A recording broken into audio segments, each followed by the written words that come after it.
వర్గ ఇన్ఛార్జ్ ముఖ రూపానందరెడ్డి ఆధ్వర్యంలో సీఎం రిలీఫ్ ఫండ్ చెక్కులు పంపిణీ చేశారు. కూటమి ప్రభుత్వం వచ్చాక ఇప్పటి వరకు నియోజకవర్గంలో 10 కోట్ల విలువైన సీఎం రిలీఫ్ ఫండ్ అందించామన్నారు. రైల్వే కోడూరు నియోజకవర్గంలోని మైసూరువారిపల్లి, చెంగల్రాజుపల్లి, ఉప్పరపల్లి తదితర గ్రామాల్లో స్వయంగా లబ్ధిదారులు ఇంటికి వెళ్లి చెక్కులు అందజేశారు. రూపానందరెడ్డి దంపతులు నియోజకవర్గంలో సమస్యలు ఏదైనా ఉంటే తమ దృష్టికి తీసుకురావాలని పిలుపునిచ్చారు. ప్రజలందరికీ కూటమి సర్కార్ అండగా ఉంటుందని తెలిపారు.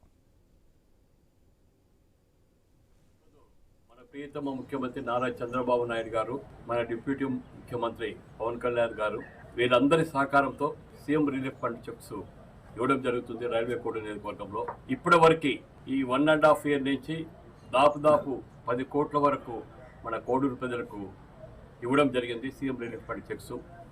మేము స్టేట్లో ఎక్కడా లేని విధంగా చెక్ వచ్చిన వెంటనే వాళ్ళ ఏదైతే పంచాయతీలో వచ్చిందో వాళ్ళ ఇంటికి స్వయంగా పోయి ఇవ్వడం జరుగుతుంది.